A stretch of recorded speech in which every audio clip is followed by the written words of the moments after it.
আমরা শুরুতে জানি যে ওটিসি অ্যান্টিবায়োটিক কোনগুলো। অনেকে জানি যে অ্যান্টিবায়োটিক রেজিস্টার ডক্টরের পরামর্শ ছাড়া ব্যবহার করা যায় না, এটা অবশ্যই যাবে না। তো কিছু ওটিসি মেডিসিন আছে, আমি একটু নামগুলো বলি। ক্লোরামফেনিকল আই ড্রপ, যেটা হচ্ছে চোখের ড্রপ হিসেবে ব্যবহার করা হচ্ছে কখন, যখন দেখা যায় আমাদের চোখ ওঠা, যেটা হচ্ছে কনজাংটিভাইটিস বলি। তো চোখে যখন প্রদাহ হচ্ছে তখন এই অ্যান্টিবায়োটিকটা ব্যবহার করা হচ্ছে, এটা ওটিসি হিসেবে পাওয়া যায়। আচ্ছা, একটা হচ্ছে নিওমাইসিন, জেন্টামাইসিন, ব্যাসিট্রাসিন, এই যে তিনটে অ্যান্টিবায়োটিক, এটার কম্বিনেশনে একটা ক্রিম পাওয়া যায়, যেটাও কিন্তু ওটিসি। তবে জেন্টামাইসিনের এই যে কম্বিনেশনটা, এটা বাংলাদেশে এভাবে পাওয়া যায় না। নিওমাইসিন এবং ব্যাসিট্রাসিন এই দুটো কম্বিনেশন একসাথে পাওয়া যায়। তো জেন্টামাইসিন দেখা যায় আইভি বা ইনজেকশন আকারে আমাদের দেশে পাওয়া যাচ্ছে। আর 3 নম্বর ওষুধটা হচ্ছে মেট্রোনিডাজল, যেটা ট্যাবলেট এবং সাসপেনশনটা হচ্ছে ওটিসি হিসেবে পাওয়া যাচ্ছে। এখন এই মেট্রোনিডাজলের ব্যবহার কিন্তু বুঝতে হবে, জানতে হবে কখন ব্যবহার, কোথায় ব্যবহার, কোন রোগে ব্যবহার, কোন ডোজে ব্যবহার, না হলে কিন্তু দেখা যাবে আপনার অ্যান্টিবায়োটিক ব্যবহার করলেও কাজ হচ্ছে না। এবার সিলভার সালফাডিয়াজিন অয়েনমেন্ট, যেটা হচ্ছে কোথাও পুড়ে গেলে ব্যবহার করা হচ্ছে। তো এই 4 ধরনের ওটিসি মেডিসিনকে আমরা অ্যান্টিবায়োটিক হিসেবে, ওটিসি অ্যান্টিবায়োটিক হিসেবে জানবো। এর বাইরে যে অ্যান্টিবায়োটিকগুলো আছে এগুলো কিন্তু আপনারা যারা ফার্মাসি টেকনিশিয়ান আছেন, আপনারা ডক্টরের পরামর্শ ছাড়া রোগীকে অ্যান্টিবায়োটিকগুলো দিবেন না। তো এখন আমরা চলেন মেডেক্স ওয়েবসাইট থেকে আমরা অ্যান্টিবায়োটিক নিয়ে কিছু বিষয়াদি দেখে আসি। তো মেডেক্স ওয়েবসাইট নিয়ে আপনারা অনেকেই জানেন, এখানে ওষুধ নিয়ে বিভিন্ন জিনিসপত্রগুলো পাওয়া যায়। তো আমি বেসিক কিছু বিষয়গুলো আপনাদেরকে দেখাই দিই। প্রথমে আসি ক্লোরামফেনিকল নিয়ে। তো আপনি যখন ক্লোরামফেনিকল, এটিকে একটা জেনেরিক নেম, আমি ব্র্যান্ড নেম লিখে সার্চ করিনি, তো জেনেরিক নেম লিখে সার্চ করবেন, যে কোনো একটা চুজ করেন, করার পরে চলে আসেন এখানে অল্টারনেটিভ ব্র্যান্ডসে আসলে যতগুলো বাংলাদেশে ব্র্যান্ড জেনেরিক পসিবল সবগুলো তথ্য কিন্তু এখানে আছে। তো আমরা যদি এখানে দেখি যে আদার্স জেনেরিক কম্বিনেশন, আপনি যে কোনো ওষুধেরই দেখবেন কয়েকটা কম্বিনেশন থাকে, সেটা একটা ওষুধের সাথে আরেকটা ওষুধের অথবা ফর্মুলেশনের বিভিন্ন বিষয়াদি থাকে। যদি আমরা আদার্স কম্বিনেশনে যাই, এখানে ক্লিক করে দেখেন, এখানে ক্লোরামফেনিকল অফথ্যালমিক মানে চোখের ড্রপ হিসেবে ব্যবহার করা হচ্ছে। অফথ্যালমিক মানে কি, যেটা হচ্ছে আমাদের চোখে যে ওষুধটা ব্যবহার করা হয়। এরপর হচ্ছে ক্লোরামফেনিকলের সাথে ডেক্সামিথাসন, যেটা একটা স্টেরয়েড টাইপের ওষুধ, এটা কম্বিনেশন আছে। ক্লোরামফেনিকলের সাথে লিডোকেইন হাইড্রোক্লোরাইড আছে। তো এরকম কিন্তু কম্বিনেশন অনেকগুলোই আছে। তো আমাদের আজকে পড়ার বিষয়টা হচ্ছে ক্লোরামফেনিকল অফথ্যালমিক, যেটা এইটা। তো আমি এটা যদি ক্লিক করি, তো আমার এখানে এই যে ক্লোরামফেনিকল অফথ্যালমিক যেটা, সেটা নিয়ে কিন্তু বিস্তারিত এখানে রয়েছে। আপনি এখান থেকে পড়াশোনা করার জন্য ইন্ডিকেশনগুলো দেখবেন যে কোথায় ব্যবহার করা হচ্ছে। দেখেন, এটা হচ্ছে অকুলার ইনফেকশন। অকুলার মানে হচ্ছে আমাদের চোখে যে ইনফেকশন হয়, এই যাকে আমরা বলছি কনজাংটিভাইটিস বা কনজাংটিভা। তো এইটা কিসের মাধ্যমে হতে পারে? ব্যাকটেরিয়ার কারণে হতে পারে, যে স্টাফাইলোকক্কাস অরিয়াস। তো এই যে ব্যাকটেরিয়াগুলো, ইকোলাই, এইস ইনফ্লুয়েঞ্জা, তো এই ব্যাকটেরিয়াগুলোর কারণে যখন আমাদের চোখে কনজাংটিভাইটিস হচ্ছে, বা যাকে আমরা চোখ ওঠা বলি অনেকেই, তখন কিন্তু এই ক্লোরামফেনিকলটা ব্যবহার করা হয়। এটা একটা broad spectrum bacteriostatic antibiotic. Broad spectrum জিনিসটা কি, ব্যাকটেরিওস্ট্যাটিক জিনিসটা কি, এগুলো নিয়ে আমি সামনে কথা বলবো ইনশাল্লাহ। তো আমরা এখানে ডোজগুলো এখানে সুন্দর করে বলা আছে। তো এখন আমরা চলে আসি যে এখানে যদি আমরা ক্লিক করি যে ভিউ ডিটেইলসে, তাহলে আমরা বিভিন্ন ব্র্যান্ডসগুলো দেখতে পারবো। তো এখানে আমি টুকিটাকি যারা এখন পর্যন্ত মেডেক্স ব্যবহার করেননি তাদের জন্য আমি বলে দিই। তো এখানে যখন আপনি আসবেন, এসে ডোজেস ফর্মটা দেখতে পারবেন। দেখেন, এটা অফথ্যালমিক অয়েনমেন্ট আকারে ব্যবহার করা হচ্ছে, আবার কি অফথ্যালমিক সলিউশন আকারে। এটা হচ্ছে চোখের ড্রপ আবার চোখের অয়েনমেন্ট, দুইভাবে কিন্তু ওষুধটা পাওয়া যাচ্ছে। তো এটা হচ্ছে আমরা এখান থেকে ফর্মুলেশন চেক করে দেখতে পারবো যে কোন কোন ফর্মুলেশন ওষুধটা পাওয়া যায়। এখন আসি ওষুধটার স্ট্রেংথ মানে হচ্ছে ওষুধটার আমরা বলি না যে এত পাওয়ারের, তো পাওয়ারটা এখানে কয়েকটা স্ট্রেংথে পাওয়া যায়। 0.5%, 1%, 10%, শুধু 5%। তো বিভিন্ন স্ট্রেংথ কিন্তু বিভিন্ন এইজের মানুষজনের ক্ষেত্রে দেওয়া হয়। ছোট বাচ্চাদের বয়স যা, সেই ক্ষেত্রে কিন্তু আপনাকে একটা স্ট্রেংথ বা একটা দিতে হবে, আবার বয়স্ক যাদের তাদের ক্ষেত্রে দিতে হবে। তো স্ট্রেংথটাও আপনারা এখান থেকে দেখে নেবেন যে একটা ওষুধের কী কী স্ট্রেংথ পসিবল। যেমন আমি যদি আপনাদের সবারই কমন যদি আমি ন্যাপ্রোক্সেনের কথা বলি, তো এই ন্যাপ্রোক্সেন এবং ইসোমেপ্রাজোল ম্যাগনেসিয়ামের যে কম্বিনেশন, তো আমি যদি ভিউ ডিটেলসে যাই, তো এইখানে আপনি এই স্ট্রেংথ কিন্তু দেখতে পাচ্ছেন যে এখানে 500 মিলিগ্রাম আর 20 মিলিগ্রাম, 375 মিলিগ্রাম, 20 মিলিগ্রাম। তো এইভাবে কিন্তু আপনি স্ট্রেংথগুলো বুঝলে ওষুধের ব্যবহারটা বা ওষুধের আদার্স জিনিসগুলো আপনি বুঝতে পারবেন। দেখবেন একটা আছে প্লাস লেখা আছে, প্লাস দিয়ে নর্মালি এখানে ইসোমিপ্রাজল যুক্ত আছে, এইটা বোঝাচ্ছে। তারপরে ব্র্যান্ডে দেখবেন স্ট্রেংথের সাথে সাথে কিন্তু আপনার কিছু কিছু ক্ষেত্রে তার এই যে ব্র্যান্ড নেমটাও কিছু কিছু মাঝে মাঝে চেঞ্জ হয়, তবে বেশিরভাগ ক্ষেত্রে ব্র্যান্ড নেম একই থাকে। তবে আপনি স্ট্রেংথটা আপনাকে বুঝতে হবে। আপনার কাছে রোগী আসলো ন্যাসো নিয়ে, তো ন্যাসো কিন্তু দেখা যায় আপনার দুইটি হতে পারে, 375 হচ্ছে, 500 হচ্ছে। তো আপনাকে স্ট্রেংথটা দেখতে হবে যে রোগী আসলে কোনটা চাচ্ছে। তো আমরা যদি ক্লোরামফেনিকলে আসি, তো আমরা এই দুইটা ব্যাপার বুঝলাম, এবং কোম্পানি সার্চ করে আপনি দেখতে পারবেন। এখন আসি এখানে পপুলারিটি তারা এটা এখানে করছে যারা সব থেকে বেশি সার্চ করছে মেডেক্সে এসে, তো ওই অনুযায়ী তারা পপুলারিটি বের করছে। তো এখানে আপনার নামগুলো দেখতে পারতেছেন, হয়তো আপনার দোকানে বিক্রি করেন, সেই অনুযায়ী এখানে কিন্তু নামগুলো পপুলারিটি অনুযায়ী আছে। হচ্ছে প্রাইসটাও আপনি দেখতে পারবেন কোনটা কম বেশি দিচ্ছে। ওকে, তো আমরা এখান থেকে বেসিক একটা ব্যাপার বুঝলাম যে এখান থেকে আমরা কীভাবে কী পড়বো। আমরা যদি এখানে আসি, এর যে বেসিকটা আছে, যে কম্বিনেশন, এটা যদি আমরা একবার সার্চ করি, এখানে কী কী আসে দেখেন। নিওমাইসিন, এখানে এই নিওমাইসিন দিয়ে কিন্তু অনেকগুলো আছে। আমাদের কিন্তু নিওমাইসিনের সাথে জেন্টামাইসিন, যেটা হচ্ছে ওটিসি অ্যান্টিবায়োটিক, এটা কিন্তু নাই। তো আমরা এখান থেকে নিওমাইসিনের সাথে দেখেন ব্যাসিটাসিন, জিঙ্ক, পলিম্যাক্সিন, বিটা সালফেট, এরকম অনেকগুলো আছে। তো আমরা যদি এইটা আসি, নিওমাইসিন এবং ব্যাসিটাসিন, জিঙ্ক, তো এইখানে যদি আসি, তো আমরা এটা একটু ব্যবহারগুলো কিন্তু এখান থেকে দেখতে পারবো। ইন্ডিকেশনে গিয়ে ওষুধটা কোথায় কোথায় ব্যবহার করা হয় এগুলো আমরা জানতে পারবো, শিখতে পারবো। তো এই জন্য আপনাকে আরও পড়াশোনা করতে হবে। ফার্মাকোলজি, ব্যাসিটাসিনও একটা অ্যান্টিবায়োটিক, নিওমাইসিন অ্যান্টিবায়োটিক। তো এই ফার্মাকোলজিতে রয়েছে যে ওষুধটা আসলে কীভাবে কাজ করে। আপনারা কিন্তু আমাদের প্রথম এবং দ্বিতীয় ক্লাসে ফার্মাকোলজি নিয়ে জেনেছেন। এরপর আছে হচ্ছে ওষুধের ডোজ এবং অ্যাডমিনিস্ট্রেশন। এইখান থেকে আপনারা ভালো মতো বুঝতে পারবেন যে ওষুধটা খাবার আগে নাকি খাবার পরে, ওষুধটা কোথায় ব্যবহার করব, কীভাবে ব্যবহার করব, সব কিছু সুন্দর করে দেওয়া আছে। এবার হচ্ছে ইন্টারাকশনটা কিন্তু খুব ইম্পর্টেন্ট। আপনাদেরকে এর আগে বলেছি যে একটা ওষুধের সাথে একটা ওষুধের ইন্টারাকশন হয়ে একটা ওষুধের কাজ করার ক্ষমতা বেড়ে যেতে পারে অথবা কমে যেতে পারে। তো এখানে কোনটার সাথে কোন ওষুধের ইন্টারাকশন আছে এখানে লেখা আছে। আর কন্ট্রা ইন্ডিকেশন মানে হচ্ছে এই ওষুধটা কাদের কাদের দেওয়া যাবে না। আর সাইড এফেক্ট মানে তো বুঝিনি যে ওষুধটা খাওয়ার পর কী কী প্রবলেম দেখা যাচ্ছে। ওকে, আর প্রেগনেন্সি ল্যাকটেশন থেকে আপনি এখান থেকে ইনফরমেশন থেকে বুঝতে পারবেন যে কোন ওষুধটা প্রেগনেন্সি ল্যাকটেশনে দেওয়া যাবে কি যাবে না। তো প্রেগনেন্সি এবং ল্যাকটেশনে এটা কিছু টেস্ট আছে, কিছু দেখা যায় ক্লিনিক্যাল ডাটাগুলো আছে, ডাটাগুলো থেকে কিন্তু এখানে ইনফরমেশনগুলো দেওয়া হয় যে এটা ল্যাবে টেস্ট করে দেখা হয়েছে যে সমস্যা হচ্ছে, কিন্তু হিউম্যান বডিতে টেস্ট করে দেখা হয়েছে কোনো সমস্যা হয় নাই। তো এই ডিসিশনগুলো কিন্তু আমাদের ডক্টররা খুব সুন্দর করে বুঝে শুনে নিতে পারে রোগীর কন্ডিশন অনুযায়ী। তো এরকমভাবে প্রত্যেকটা ওষুধেরই এই যে পয়েন্টগুলো আছে, আপনারা এভাবে ধরে ধরে প্রত্যেকটা পয়েন্ট ধরে ধরে বুঝবেন, পড়বেন, তাহলে কিন্তু আপনারা শিখতে পারবেন। এখন আমরা একটা একটা করে অ্যান্টিবায়োটিক নিয়ে জানবো। তার আগে অ্যান্টিবায়োটিক বেসিক কিছু বিষয় জানি। আচ্ছা, অ্যান্টিবায়োটিক কী করে বলেন তো? যদি কমেন্টে জানান তো অ্যান্টিবায়োটিকের কাজ কী, অ্যান্টিবায়োটিক কাকে মারে, কমেন্টে জানান। তো আমরা আসি যে এই অ্যান্টিবায়োটিকে কী করতেছে। একটা হচ্ছে ব্যাকটেরিওস্ট্যাটিক অ্যান্টিবায়োটিক আর হচ্ছে ব্যাকটেরিয়াসাইডাল অ্যান্টিবায়োটিক। তো আমি উত্তরটা বলে দিই। অ্যান্টিবায়োটিক একটা ব্যাকটেরিয়াকে মারতে পারে, একটা ব্যাকটেরিয়ার বৃদ্ধিটাকে বন্ধ করে দিতে পারে। শুধুমাত্র যে অ্যান্টিবায়োটিক মানেই যে ব্যাকটেরিয়াকে মেরে ফেলতেছে এমনটা কিন্তু না। অ্যান্টিবায়োটিক কী করতে পারে, ব্যাকটেরিয়ার বৃদ্ধিটাকে বন্ধ করে দিয়ে ব্যাকটেরিয়ার সংখ্যাটা যাতে আর না বাড়ে সেই কাজটাও করে। অর্থাৎ এই অ্যান্টিবায়োটিকের কাজের ভিত্তিতে আমরা দুই ধরনের অ্যান্টিবায়োটিক পাই। একটা হচ্ছে স্ট্যাটিক মানে হচ্ছে যেই অ্যান্টিবায়োটিকগুলো ব্যাকটেরিয়ার কোষ, এই কোষের বৃদ্ধিটাকে বন্ধ করে দেবে। ব্যাকটেরিয়া, আমরা জানি যে কোথাও যখন ব্যাকটেরিয়াল ইনফেকশন হয় ওই একটা ব্যাকটেরিয়া থেকে কিন্তু অসংখ্য ব্যাকটেরিয়া তৈরি হয়। তো এই ব্যাকটেরিওস্ট্যাটিক কী করবে, যাতে ব্যাকটেরিয়ার বৃদ্ধি যাতে না হয় সেটা তারা নিশ্চিত করবে। যেমন টেট্রাসাইক্লিন, ক্লোরামফেনিকল, যে মাত্র আমরা যেটা জানলাম ক্লোরামফেনিকল।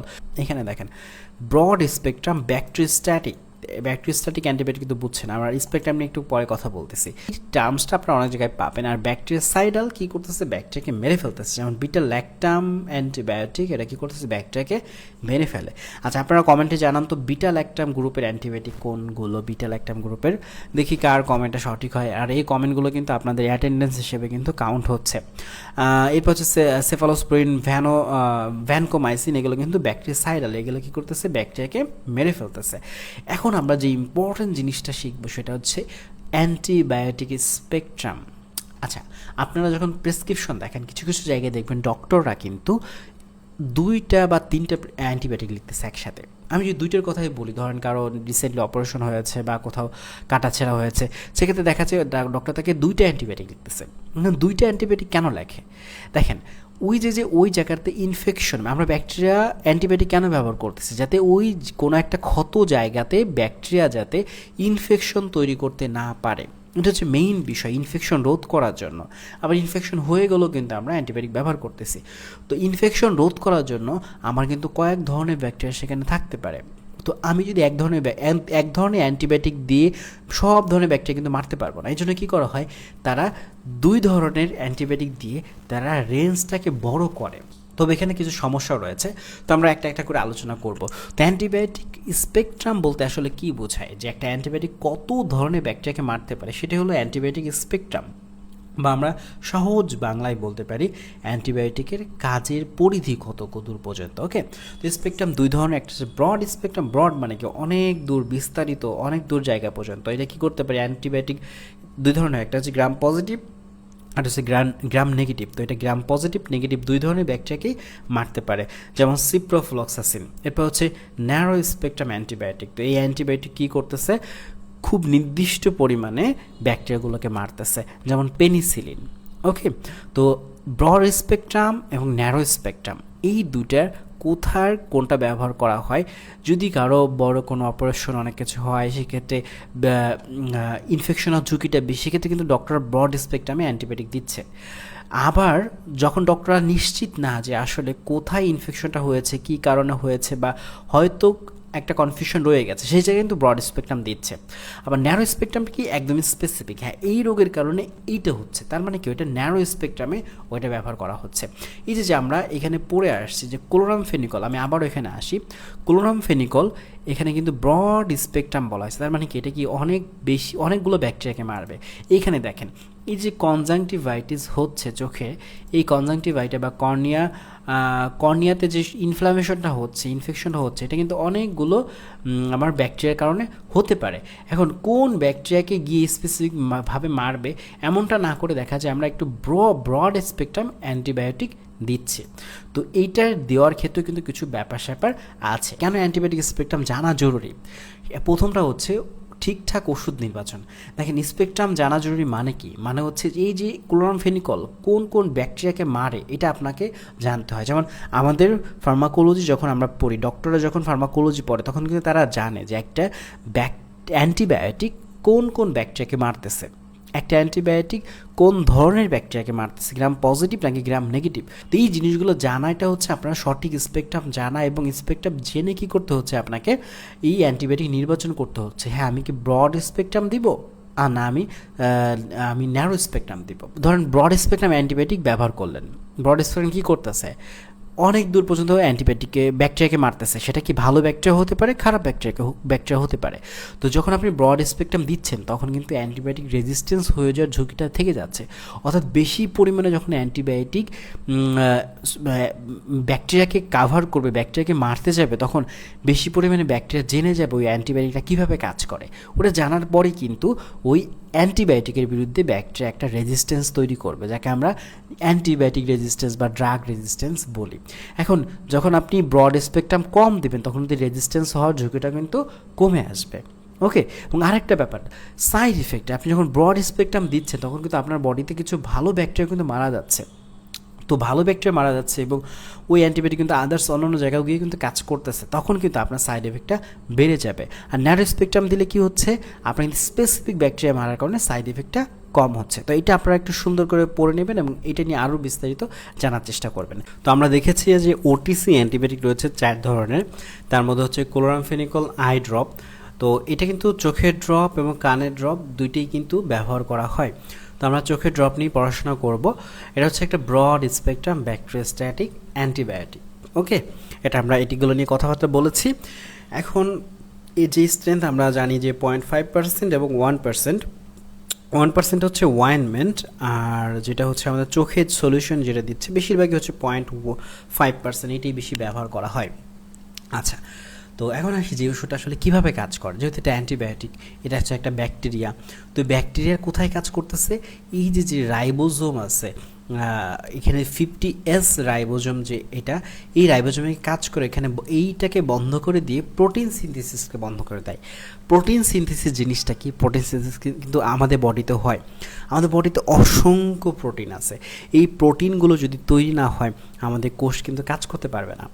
এই যে আমাদের চুলের কালার এরকম, আমরা আমাদের স্কিনের কালার কীরকম হবে, আমাদের বডিতে কোন হরমোন তৈরি হবে, কোনটা তৈরি হবে না, এগুলো কিন্তু প্রোটিনের মাধ্যমে তৈরি হয়। তো এই প্রোটিন সিনথেসিস ঠিকঠাক মতো হলে কাজগুলো ঠিকঠাক মতো হবে। তো এই ব্যাকটেরিয়ার প্রোটিন সিনথেসিসটাকে বন্ধ করে দিয়ে ক্লোরামফেনিকল কী করতেছে, এই ব্যাকটেরিয়াকে আর গ্রো করাতে দিচ্ছে না। যেহেতু এটা ব্যাকটেরিয়াস্ট্যাটিক, মানে কি ব্যাকটেরিয়ার গ্রো করাবে না। এখানে আমি ইংলিশে লিখেছি, আপনারা ইংলিশের সাথে আস্তে আস্তে অভ্যস্ত হবেন এই শব্দগুলোর সাথে। পেনিট্রেট মানে কি? পেনিট্রেট মানে হচ্ছে ব্যাকটেরিয়ার সেলের ভিতরে ঢুকবে। দেখেন আমি একটু ছোট করে বোঝাই দিই, এখানে একটু বানানটা ভুল হয়েছে। ক্লোরামফেনিকল পেনিট্রেটস দ্য ব্যাকটেরিয়াল সেল, ব্যাকটেরিয়ার কোষের ভিতরে এটা ঢুকবে।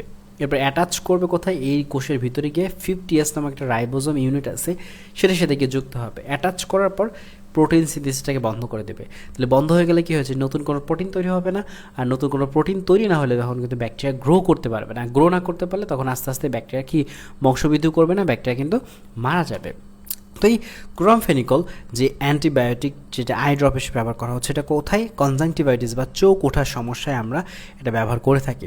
তো এইটা কিন্তু অনেকগুলো অর্গানিজম যে সকল ব্যাকটেরিয়ার বিরুদ্ধে মানে ব্যাকটেরিয়াকে মারে বা ব্যাকটেরিয়ার বিরুদ্ধে কাজ করতেছে, এইখানে কিন্তু সেই ব্যাকটেরিয়ার লিস্টটা রয়েছে।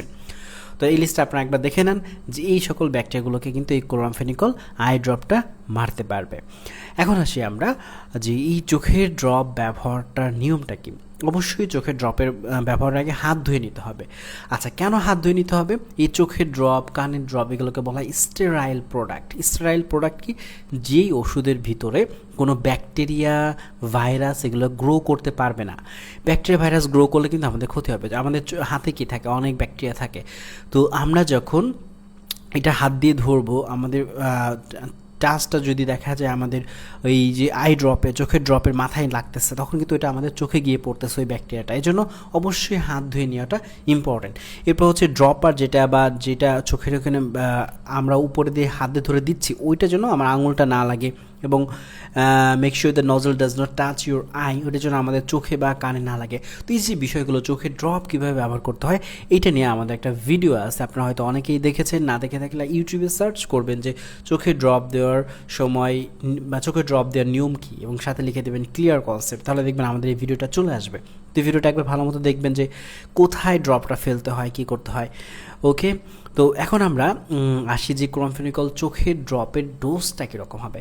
ডোজটা তো আপনাদের বুঝতে হবে। ডোজটা হচ্ছে 0.5%, যেটা সব থেকে বেশি ব্যবহার করা, এবং এটা অবশ্যই প্রাপ্তবয়স্কদের জন্য। বাচ্চাদের জন্য কিন্তু এই ডোজটা না, বাচ্চাদের জন্য কিন্তু এটা ব্যবহার করা হয় না, প্রাপ্তবয়স্কদের জন্য এই ওষুধটা। তো এটা কী করবে? যখন চোখে এই কনজাংটিভাইটিস হচ্ছে, প্রতি 2 ঘন্টা পর 1 ফোঁটা করে দিবে। মানে ঘুমানোর সময় না, দেখা যায় যে দিনের বেলা সে প্রতি 2 ঘন্টা পর 1 ফোঁটা করে দিবে। এবং যদি একটু ভালো হয়, দেখা যাচ্ছে না এখন ওই লাল ভাবটা কেটে গেছে, চোখটা একটু স্বাভাবিক অবস্থায় আসতেছে, তখন কি করবে? এই যে সময়ের যে ব্যবধান 2 ঘন্টা পর পর, এটা দেখা যায় ব্যবধানটা বাড়াই দিবে 4 ঘন্টা 5 ঘন্টা পর, তখন দেখা যায় সে 1 ফোঁটা করে নেবে। এবং পুরোপুরি সেরে যাওয়ার পর আরও 2 দিন ওষুধটা চালিয়ে যেতে হবে, যেহেতু এটা একটা অ্যান্টিবায়োটিক। তো ব্যাকটেরিয়া যাতে সবগুলো মারা যায়, এনশিওর হয়, তখন এরপরে হচ্ছে এটা বন্ধ করতে হবে। তো উপসর্গ কমে গেলে এই ওষুধটার ডোজও কমাই দিতে হবে। আর কেউ যদি মলম ব্যবহার করে, যেটা অয়েনমেন্ট বলতেছে আমরা, 1% যেটা অয়েনমেন্ট, সেটা হচ্ছে দিনে 3 থেকে 4 বার ব্যবহার করা যাবে। আচ্ছা, এখন আসি যে এর সাইড ইফেক্টটা কি। অবশ্যই যেহেতু এটা চোখে ব্যবহার করা হচ্ছে, স্টিংইং হতে পারে, অর্থাৎ কাটা কাটা বা হুল বিধার মতো চোখের মধ্যে হতে পারে। এবার হচ্ছে বার্নিং সেন্সেশন বা ইরিটেশন হতে পারে, জ্বালা পোড়া হতে পারে চোখের মধ্যে। ওকে, এরপরে আসি যে এই ওষুধটা কি প্রেগনেন্সিতে ব্যবহার করা যাবে? হ্যাঁ, এটা প্রেগনেন্সিতে ব্যবহার করা যাবে। এবং এইখানে দেখেন এটা কি হচ্ছে, আমাদের চোখে গিয়ে কিন্তু সরাসরি কাজ করতেছে, তবে খুব সামান্য পরিমাণ এটা আমাদের ব্লাড স্ট্রিম, মানে আমাদের রক্তে যায়। আমরা কি জানি যে আমাদের বেশিরভাগ ওষুধে কিন্তু রক্তে যাচ্ছে। আমাদের চোখে যখন দিচ্ছেন আপনারা, চোখে কিন্তু আমাদের ব্লাড ভেসেল বা রক্তকণিকাগুলো আছে, এইগুলোর মাধ্যমে কিন্তু আমাদের যে ব্লাড স্ট্রিম সেখানে চলে যাচ্ছে, কিন্তু এটা কিন্তু বাচ্চার কোনো ক্ষতি করবে না। আচ্ছা, এরপরে আসি যে আমরা যে এই যে আমাদের ক্লোরামফেনিকল, হ্যাঁ আমাদের পুরোটাই শেষ হয়ে গেছে, তার মানে আবার একটু রিভিশন দিই যে ক্লোরামফেনিকল কি, কোথায় ব্যবহার করা হয়, এগুলো কিন্তু আপনারা লিখে রাখবেন। আমরা বলেছি যে প্রত্যেকটা ওষুধের জন্য আলাদা একটা করে পেজ রাখবেন, সেই পেজে এইগুলো লিখে রাখবেন এবং এখানে সব কিছু কাভার না হলে আপনি মেডেক্সে চলে যাবেন, মেডেক্সে গিয়ে সার্চ করবেন ক্লোরামফেনিকল, তখন বাকি জিনিসগুলো কিন্তু আপনারা একটা একটা করে দেখে দেখে লিখে ফেলতে পারবেন। আচ্ছা, এখন চলে আসি আমরা যে নিওমাইসিন, পলিম্যাক্সিন এবং ব্যাসিটাসিন এদের কম্বিনেশনে যে ওষুধগুলো ব্যবহার করা হচ্ছে, মেইনলি এটা কোথায় ব্যবহার করা হচ্ছে, আমি কিন্তু এখানে ইংলিশ লিখেছি, আপনারা আস্তে আস্তে ইংলিশের সাথে অভ্যস্ত হন। প্রিভেন্ট মাইনর স্কিন ইনজুরিজ, দেখা যায় ছোটোখাটো স্কিনে ইনজুরি হচ্ছে, কেটে যাচ্ছে, ছুলে যাচ্ছে, ওই জায়গাতে যাতে কোনো ইনফেকশন না হয়। আমি আগেই বলেছি ব্যাকটেরিয়া কি করতেছে আমাদের স্কিনে, আমাদের দেখেন আমাদের বডিতে কিন্তু 3টে লেয়ার আছে, 3টে লেয়ারের মাধ্যমে বাইরের জীবাণু যাতে আমাদের বডির ভিতরে ঢুকতে না পারে এই জায়গাটা বাধা দিচ্ছে, যেটাকে আমরা প্রতিরক্ষা ব্যবস্থা বলি, ইমিউন সিস্টেম বলি। তো এই ইমিউন সিস্টেমে আমাদের প্রথম ধাপটা হচ্ছে স্কিন। স্কিনে কোথাও কেটে গেলে, কোথাও ছুলে গেলে ওই যে একটা জায়গা তৈরি হয়ে যাচ্ছে, একটা রাস্তা তৈরি হয়ে যাচ্ছে, একটা দরজা খুলে যাচ্ছে, ওই দরজাতে কিন্তু আমাদের ব্যাকটেরিয়া, ভাইরাস এগুলো প্রবেশ করতে পারে। এই জন্য কী করতে হবে, এই জায়গাটা যখন আমি একটা ক্রিম বা মলম লাগায় রাখবো, তখন ওইখানে কিন্তু ব্যাকটেরিয়া যখন ঢুকতে যাবে বা এখান থেকে ব্যাকটেরিয়া কোনোভাবে ইনফেকশন তৈরি করবে, তখন কিন্তু সেটা পারবে না, ওই ব্যাকটেরিয়া কিন্তু তখন মারা যাবে। অর্থাৎ একটা ইনফেকশন প্রতিরোধ করার জন্য, প্রিভেন্ট করার জন্য কিন্তু আমরা এই ক্রিমগুলো বা এই অ্যান্টিবায়োটিক টপিক্যাল যেগুলো আমরা ব্যবহার করতেছি। কোথাও পুড়ে গেলে সে জায়গায় যদি ইনফেকশন না হয়, সেক্ষেত্রেও এই ওষুধটা ব্যবহার করা হয়। এখন আসি যে এটা কীভাবে ব্যবহার করতে হয়, অ্যাডমিনিস্ট্রেশন মানে কি, ওষুধটার ব্যবহার কোথায় কীভাবে ব্যবহার করব। তো অয়েনমেন্টটা হচ্ছে স্কিনে অ্যাপ্লাই করব, এটা দেখা যায় দিনে 1 থেকে 3 বার এটা দিতে হয়। তো এখানে একটা ব্যাপার আছে যে একটু ভালো মতো দেখেন যে এটা কিন্তু চোখে দেওয়া যাবে না, মনে রাখবেন, চোখে, মুখে, নাকে এই ওষুধটা নেওয়া যাবে না, এটা শুধুমাত্র স্কিনের জন্য। দেখেন এই ওষুধগুলো শেষে কিন্তু টপিক্যাল কথাটা আছে। টপিক্যাল মানে কি, টপিক্যাল মানে হচ্ছে আমাদের স্কিনের উপর, এটা আমাদের কোনো চোখে না, নাকে না, ওকে, কানে না। আচ্ছা, এতটুকু বোঝা গেল কীভাবে ব্যবহার করতে হবে, কতটুকু সময় ব্যবহার করতে হবে। এবং অবশ্যই আপনারা এই ওষুধটা যখন রোগীকে দিবেন, আপনারাও কিন্তু একটু পড়াশোনা করে নেবেন। দেখবেন যে এই ওষুধটা যখন আপনি খাপটা খুলছেন, খুলে এটার ভিতরে কিন্তু আপনার একটা কাগজ রয়েছে, লিফলেট রয়েছে, ওই লিফলেটটা পড়বেন, একটু বুঝবেন, ঠিক আছে। তো আমরা যদি একটা ওষুধ দেখি যে জেনেরিক নামটা কি, নিওমাইসিন বললে আমরা চিনি, পলিম্যাক্সিন, ব্যাসিটাসিন, কিন্তু আপনি যখন ওষুধটা খুলবেন, খুলে যখন দেখবেন যে জেনেরিক নামটা কি দেওয়া আছে neomycin sulphate, polymyxin beta sulphate, bacitracin zinc. কেন সালফেট, কেন এখানে সালফেট, কেন জিঙ্ক যুক্ত করা আছে, মানে নামটা কেন আলাদা। আচ্ছা, আর এগুলো হচ্ছে ব্র্যান্ড নেম লিখছি আমি, যেমন নেবানল প্লাস, নিওসিন প্লাস, নোবা প্লাস। তো এই ওষুধটার ব্র্যান্ড নেম হচ্ছে এরকম আর অনেকগুলোই আছে, তো এই কমনলি এই 3-4টা মনে রাখলেই হবে। তো এখন আসি এই নিওমাইসিন, পলিম্যাক্সিন, ব্যাসিটাসিনের সাথে আলাদাভাবে এই জিনিসটা কেন। তো আমাদের একটা ভিডিওতে বলেছি যে ইসোমিপ্রাজল ম্যাগনেসিয়াম ট্রাইহাইড্রেট, কেন ম্যাগনেসিয়াম ট্রাইহাইড্রেট যুক্ত করা। তো ম্যাগনেসিয়াম ট্রাইহাইড্রেট যুক্ত করার কারণ হচ্ছে যাতে ওষুধটার ফর্মুলেশন ভালো হয়, ওষুধটা যাতে আমাদের ডোজেস ফর্ম নিতে চাচ্ছি ওটা যাতে ভালোভাবে নেওয়া যায়। তো ঠিক তেমনই এইখানেও সালফেট এবং জিঙ্ক এইগুলো যুক্ত করার মাধ্যমে ওষুধটাকে কি করা হচ্ছে, ওষুধকে অ্যাসিডিক অথবা ওষুধকে ক্ষারীয় এই অবস্থায় নিয়ে যাওয়া হচ্ছে। যেমন ইসোমিপ্রাজল ম্যাগনেসিয়াম ট্রাইহাইড্রেট, এটাকে একটা লবণ, এই সল্টটা যুক্ত করে ওষুধটাকে ক্ষারীয় করা হচ্ছে, যাতে করে ওষুধটা ঠিকঠাক মতো অ্যাবজর্পশন হয়। ঠিক তেমনই এই ওষুধগুলো আমার যেহেতু স্কিন প্রিপারেশনের জন্য সালফেট যুক্ত করা হয়েছে, যাতে করে এই ওষুধটার ফর্মুলেশনটা সুন্দর করে করা যায়, স্কিনের উপরে সুন্দর করে যাতে ওষুধটা থাকতে পারে। তো এরকম আরও অনেকগুলো ওষুধ দেখবেন আপনারা, এর পাশে দেখবেন লেজ লাগানো আছে। তো এই লেজ লাগানোর উদ্দেশ্যই মূলত এটা, যাতে ফর্মুলেশন ভালো হয়, যদি ট্যাবলেটটা মুখে খাওয়া হয় তাহলে যাতে অ্যাবজর্পশন ভালো হয়, ওষুধটা যাতে নষ্ট না হয়ে যায়, এরকম বিভিন্ন কারণগুলো রয়েছে। তো আমরা এখন আসি নিওমাইসিন এবং ব্যাসিটাসিন জিঙ্ক, এই দুইটার হচ্ছে কম্বিনেশন। তো এই দুইটার কম্বিনেশনে এখানে আরেকটা কি কম্বিনেশন ছিল, এখানে ছিল পলিম্যাক্সিন ছিল, তো এখানে পলিম্যাক্সিন নাই। তো এই দুইটার কম্বিনেশনে কি হয়, আমরা যদি একটু নিওমাইসিন ব্যাসিটাসিনের কাজটা দেখি, কি কাজ করে। যেহেতু এটা অ্যান্টিবায়োটিক, তো ব্যাকটেরিয়াকে মারবে। কীভাবে ব্যাকটেরিয়াকে মারতেছে? আমরা জানি ব্যাকটেরিয়ার ভিতরে কি থাকে, রাইবোজোম আছে, যে রাইবোজোম কিন্তু আমার ডিএনএ আরএনএ গঠনে কিন্তু হেল্প করতেছে, মানে প্রোটিন তৈরিতে হেল্প করতেছে।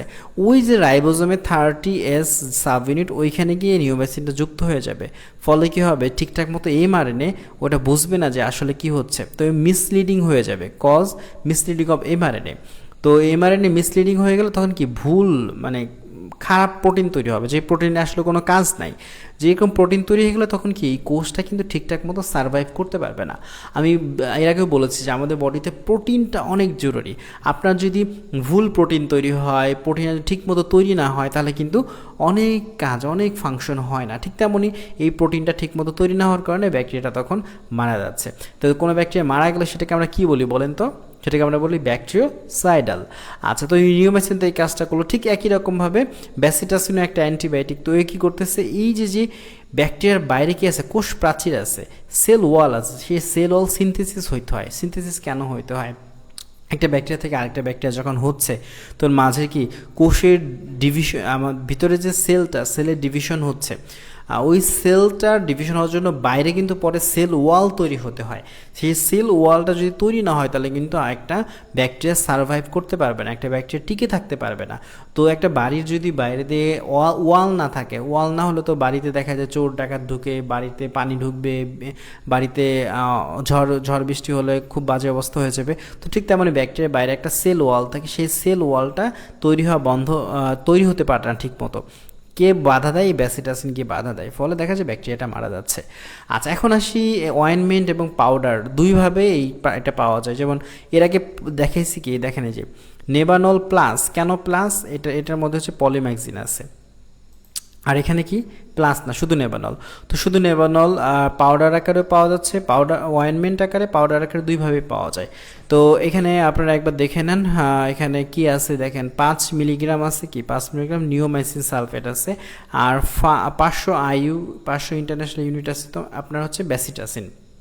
আচ্ছা, তো এই ওষুধটা কোথায় ব্যবহার করা হয়? কোথাও যদি ছোটোখাটো কাটা ছেঁড়া বা ঘা হয়, কোথাও জ্বালা পোড়া হয়, ত্বকের উপরিভাগে যাতে সংক্রমণটা না হয়, কোনো কিছু ধরেন কেটে গেছে, পুড়ে গেছে, ঠিক আছে, নর্মালি এটা কেটে যাওয়ার জন্যই বেশি ব্যবহার করা হয়। কেটে গেলে উপরে যাতে ইনফেকশন না হয় সেজন্য এটা ব্যবহার করা হচ্ছে। অপারেশনের পরে ঘা হলে সেখানে টানি বা সেলাইয়ের ঘা, ব্যাকটেরিয়াজনিত ত্বকের অ্যালার্জির ক্ষেত্রে, ত্বকের ঘর্ষণ কমানোর জন্য, এবং মনে রাখবেন ওষুধটা শুধু কিন্তু বাহ্যিক ব্যবহারের জন্য, এটা চোখে মুখে যাতে না যায় এই দিকে খেয়াল রাখতে হবে। আচ্ছা, ব্যবহারবিধি এখানে বলা আছে যে 2 to 3 times daily to affected skin area. দিনে 2 থেকে 3 বার স্কিন এরিয়া যে জায়গাটাতে এফেক্টেড হয়েছে ওই এরিয়াতে ব্যবহার করতে হবে। আর পাউডারটা হচ্ছে দিনে 4 বার ব্যবহার করতে হবে। আশা করি বুঝতে পেরেছেন এই ওষুধটার ব্যবহার কি। আপনারা যখন এই ওষুধটা দেখবেন যে এই ওষুধেরই কিন্তু আবার ব্যাসিটাসিন যেটা, এটা কিন্তু কর্টিকোস্টেরয়েডের কম্বিনেশন আছে। কর্টিকোস্টেরয়েড কোনগুলো? ডেক্সামিথাসন, হাইড্রোকর্টিসন, এগুলো হলো কর্টিকোস্টেরয়েড। আমরা কর্টিকোস্টেরয়েড নিয়ে ইনশাআল্লাহ একটা ভিডিও করব। এই ওষুধগুলো কিন্তু নিজে নিজে ব্যবহার করা যাবে না, অবশ্যই ডক্টরের পরামর্শে ব্যবহার করতে হবে। দেখেন, মেট্রোনিডাজল কিন্তু আমাদের সবারই পরিচিত একটা ওষুধ, এবং এটা কিন্তু প্রচুর পরিমাণে এই অ্যান্টিবায়োটিকটা ব্যবহার করা হয়। তো এই অ্যান্টিবায়োটিকের হিস্ট্রিটা যদি বলি, এটা আবিষ্কার করেছে স্যানোফি, যে ফার্মা কোম্পানি আছে মানে আমেরিকার, তারা, এবং এটার ব্র্যান্ড নেম হচ্ছে ফ্লাজিল আকারে কিন্তু বাইরের দেশগুলো সব থেকে বেশি চিনে।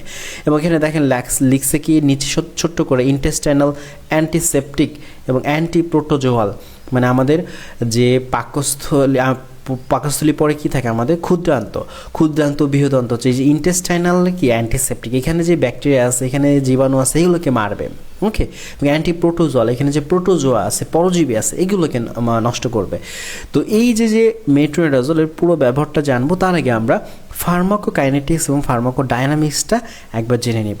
তো এটা জানলে কি সুবিধা, আপনারা আমাদের প্রথম এবং দ্বিতীয় ক্লাসে ফার্মাকোকাইনেটিক্স ডায়নামিক্স সম্পর্কে জেনেছেন, যেখানে আমরা বলেছি যে কাইনেটিক্স ওষুধটা আসলে আমাদের বডিতে গিয়ে কি চেঞ্জটা হয়ে যায় ওষুধের, এটা হচ্ছে কাইনেটিক্স, আর ডাইনামিক্সটা হচ্ছে আমাদের বডিতে কোথায় কোথায় গিয়ে কাজ করে কি করতেছে।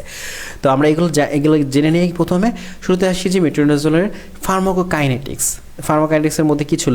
ADME, অ্যাবজর্পশন, ডিস্ট্রিবিউশন, মেটাবলিজম, আর হচ্ছে এলিমিনেশন। তো শুরুতে আসি অ্যাবজর্পশন।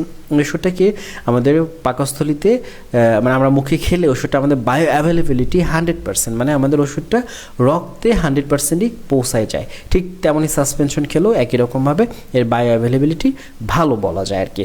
এরপর সে ডিস্ট্রিবিউশন জিনিসটা কি? আমরা যখন একটা ওষুধ খাচ্ছি, ওষুধ কিন্তু আমাদের সারা শরীরে ছড়িয়ে যাচ্ছে। এখন এই মেট্রোনিডাজোল যখন আপনি খাবেন, এটা কোথায় কোথায় যাবে?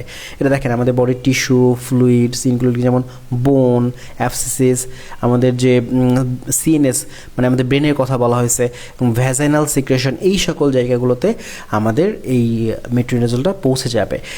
আবার কি দেখেন, এটা আমাদের মাথায় যখন কোনো ওষুধ যায়, আমি এভাবে বললাম, ব্রেনে যখন কোনো ওষুধ যায় তখন সেখানে কিন্তু একটা ব্যারিয়ার থাকে, যাকে আমরা বলি BBB, মানে ব্লাড ব্রেন ব্যারিয়ার।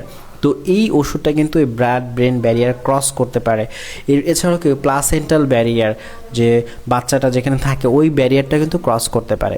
তার মানে বোঝা গেল যে এই যে ফার্মাকোকাইনেটিক্সে আমরা ডিস্ট্রিবিউশনটা কোথায় কোথায় হচ্ছে এটা কিন্তু ইম্পর্ট্যান্ট। সব ওষুধ কিন্তু সব জায়গায় যায় না, সব অ্যান্টিবায়োটিক কিন্তু সব জায়গায় যায় না। ওকে, তো এখন আমরা ডাইনামিক্সটা কাইনেটিক্সটা বুঝলাম।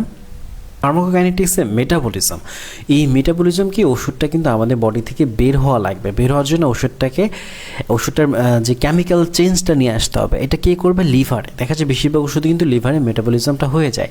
এরপর হচ্ছে ওষুধটা এক্সক্রিয়েশন, যে এটি মেট্রোনিডাজোল আমাদের বডি থেকে যে বের হয়ে যাবে, এটা কোথা দিয়ে বের হবে? আমাদের কি প্রস্রাবের রাস্তা দিয়ে বের হবে নাকি মলের মাধ্যমে বের হবে? কোনটা? এটা দেখেন 60 থেকে 80% কিন্তু আমাদের প্রস্রাবের মাধ্যমে বের হয়ে যাচ্ছে, আর বাকি 20% আমাদের ফেসেসের মাধ্যমে বের হয়। এখন আসি ওষুধটার হাফ লাইফ কত? হাফ লাইফ মানে কি? একটা ওষুধ আমাদের বডিতে যাওয়ার পরে এটা অর্ধেক পরিমাণে হওয়ার জন্য কত সময় লাগে, ওইটাকে বলতেছি আমরা ওষুধের হাফ লাইফ।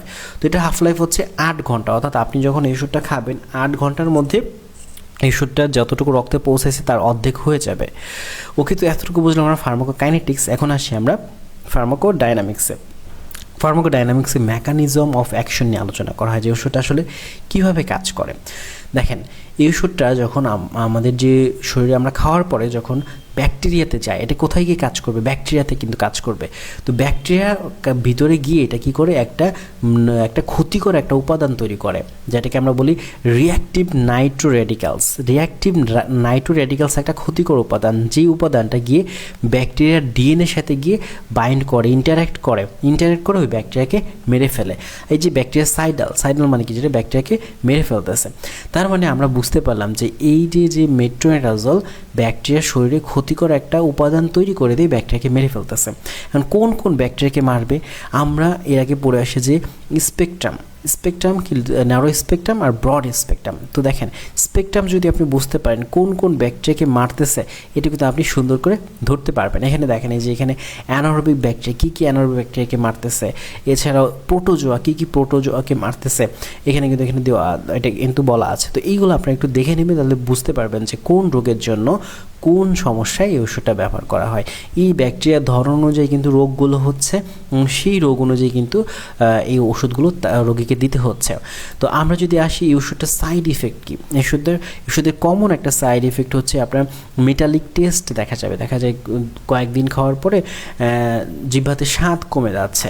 ওকে, এরপর হচ্ছে নৌসিয়া, ভমিটিং, বমি অথবা বমি ভাব হতে পারে, ডার্ক ইউরিন হতে পারে, দেখা যায় প্রস্রাবের কালারটা ডিসকালারেশন হয়ে যাচ্ছে, কালার চেঞ্জ হয়ে যাচ্ছে।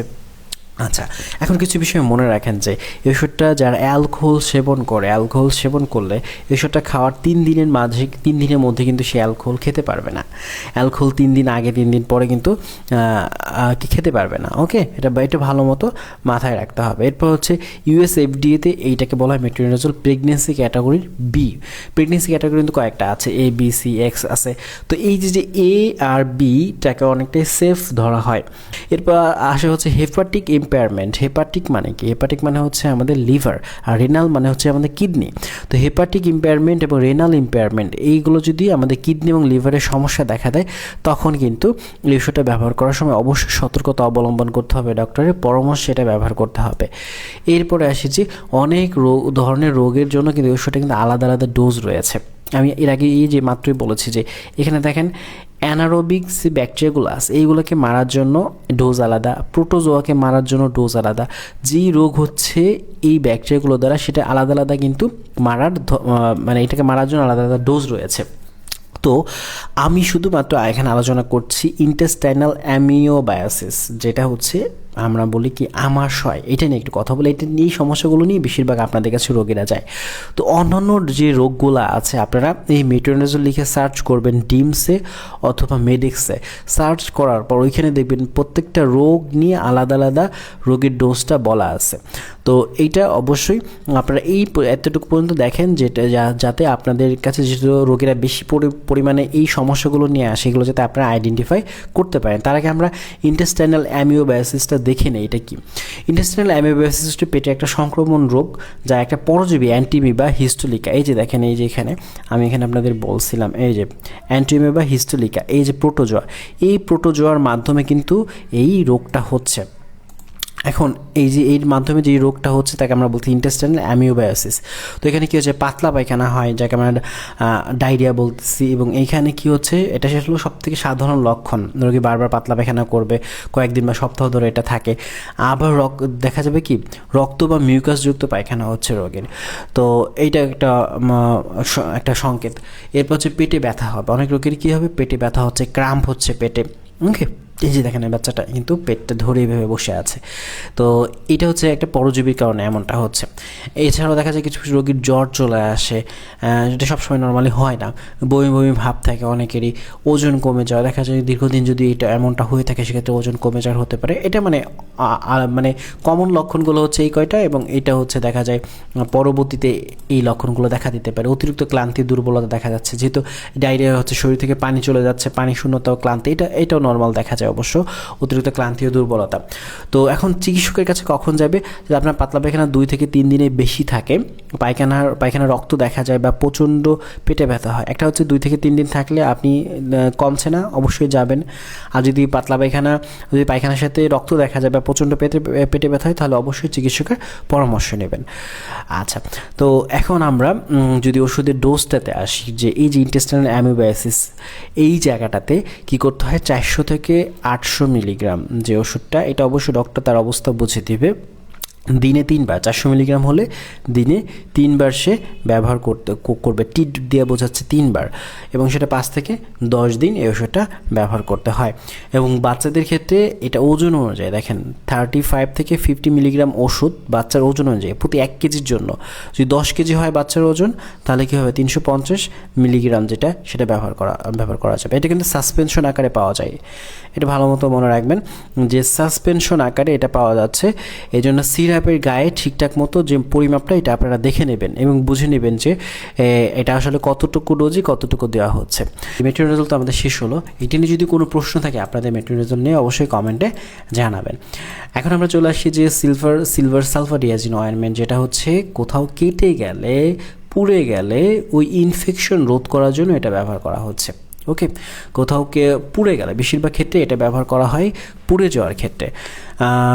দেখেন, use to treat and prevent wound infection in people with severe বার্নের কারণে যখন কোথাও ক্ষত তৈরি হয়, ওই ক্ষতটা প্রিভেন্ট করার জন্য, যাতে এখানে কোনো ইনফেকশন না হয়, ওটা রোধ করার জন্য সিলভার সালফাডিয়াজিন অয়েনমেন্ট ব্যবহার করা হয়। তো এটা কী কাজ করে, পুড়ে যাওয়া স্থানে ইনফেকশন প্রতিরোধ করে, কিল সার্টেইন ব্যাকটেরিয়া, ওইখানকার যে ব্যাকটেরিয়াগুলো আছে, আমি এর আগে আপনাদেরকে বলেছি যে আমরা এই অ্যান্টিবায়োটিকগুলো ব্যবহার করছি প্রতিরোধের জন্য, যে ওই জায়গায় যাতে কোনো ব্যাকটেরিয়া গ্রো করতে না পারে, আমাদের ইমিউন সিস্টেমের ভিতরে ঢুকে যাতে ব্যাকটেরিয়াকে ইমিউন সিস্টেমটা ভেদ করে যাতে ব্যাকটেরিয়া গিয়ে শরীরে অ্যাটাক না করতে পারে। ওকে, তো এখন আসি আমরা যে সিলভার সালফাডিয়াজিন অয়েনমেন্ট, আমরা যদি মেডিক্স সার্চ করি আমরা দেখব বার্নসেল। তো এই যে ক্রিমগুলো নর্মালি এটা ব্যবহার করা হয়, এটা 1% আকারে আছে। তো এটা দিনে 1 থেকে 2 বার ব্যবহার করা হয় এবং এখানে দেখেন থিকনেসটা কেমন হবে 1.5 মিলিমিটার, জাস্ট অল্প একটু উপরে লাগানো হবে। ওকে, তো এই সিলভার সালফাডিয়াজিন অয়েনমেন্ট ব্যবহারে কিছু সাইড এফেক্ট হতে পারে, যেমন যেখানে লাগানো হচ্ছে ওখানে চুলকানি হতে পারে, ওখানে ব্যথা হতে পারে, ওখানে জ্বালা পড়া হতে পারে। ওকে, আবার দেখা যায় হয়তো ওইখানে কালারটা একটু অন্যরকম হয়ে যাচ্ছে। এখানে একটা ব্যাপার মনে রাখবেন যে অনেক অ্যান্টিবায়োটিকই কিছু অ্যালার্জিক রিয়াকশন তৈরি করে, সাইড ইফেক্ট হিসেবে অ্যালার্জিক রিয়াকশন দেখা দেয়। যেমন এখানে সালফাডিয়াজিন যেটা আছে এটা হয়তো আমাদের বডিতে লাগার পরে দেখা যায় বডি হয়তো এটাকে ফরেন পার্টিকেল মনে করতেছে। সো এই ক্ষেত্রে আমাদের অ্যান্টিজেন অ্যান্টিবডির যে একটা রিয়াকশন হয়, রিয়াকশনের মাধ্যমে তখন দেখা যায় অ্যালার্জিক সমস্যাটা তৈরি হচ্ছে।